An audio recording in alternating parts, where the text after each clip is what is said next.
So if you're going to a chiropractor for the first time and they start doing some tests with you, you would expect that they would do things like see how well your neck moves or how well your back moves.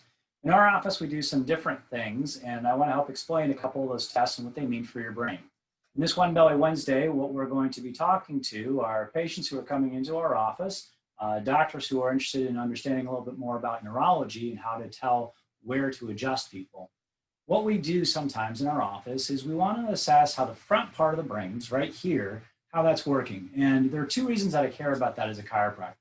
The first thing that I care about is about the ability for the front parts of the brain to slow down what we would consider flexor tone. So flexor means like to be able to do this with my bicep. This is one of my flexors. But also flexing my neck to the side is a function of what happens when this part of my brain isn't working right. There's also different eye motions that will change depending on which part of the brain is active and which side of the brain is active. Yes, absolutely. That different sides of your brain and different parts of your brain actually control your ability to see and track objects. So what we're going to do today is talk about some of those motions. And the other thing that it does is that it helps to relax what we would consider the fight or flight response. Now, I want you to pretend that you're out in the woods and you see a whole bunch of wolves are coming. Right? In order to be able to see those wolves, what you want to have your body do is make your pupils as big as possible to be able to see those, right?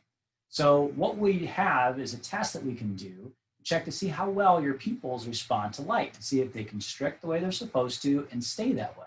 If these frontal lobes aren't working great, then one of the things that will happen is that instead of being able to constrict and hold it, it will start to blow out a little bit. It's something we call pupillary latency.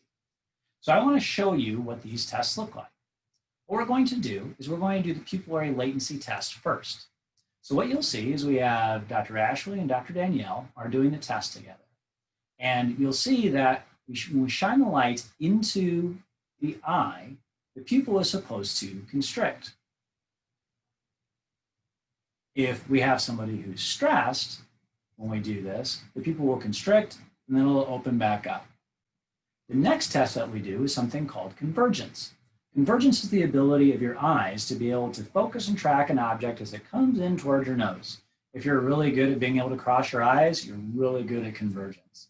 So for this test, you'll see the thumb coming in towards the nose about 2 to 4 inches away. This is the area where most people should have maximum convergence. The other interesting thing that happens during this is that the pupils will also constrict as the object gets closer to the nose. So as a doctor, if you aren't really sure about whether or not the pupil is constricting correctly, this can be a good double check for you. The last test here, and this is a good double check on convergence, is something that I call accommodation. So accommodation, I picture a lot like playing tennis. So the first thing you do is you follow the ball as it comes in towards you, and then you hit it with your racket. But just before you do that, you have to look back to see where your opponent is because you want to hit it where they aren't, right? And so the ability to move from close to far away quickly is something called accommodation. So during the accommodation test, what you do is you find the area where the eyes have relaxed.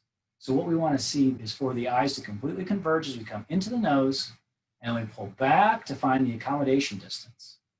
Then, when we see the eyes are relaxed, we take our other thumb and go back to their convergence distance, and we have them focus on the close thumb, and then focus on the far thumb. What this helps us to do is to see how easily and accurately our patients can move between something near them and something far. If we have an issue of something that's like a spasm on the inside of the eye, this isn't going to work very well. And it also gives us insight into how well that side of the brain is working. So there we go. A lot of what we do here at Mama's Chiropractic is a lot of what we consider functional neurology. When we talk about things like how well your brain's working during the postpartum phase, the reason this is important is because most moms after the birth don't sleep great. And we know that the frontal lobes, specifically on the right, gets hammered by stress. So this is a really easy test that we can do during baby's first year for mom to see how well she's doing. It's also a really good test for us to tell how baby did during the birth, because sometimes the ability for us to track our eyes can give us insights into whether or not the baby got hurt during the birth or they came through A-OK. If you have any questions about things like this, leave them in the comments. We come to you every week, One Belly Wednesday, to talk to you about ideas about pregnancy, ideas about the postnatal phase, and helping parents through children's first year of life, helping connect how their brains are all developed.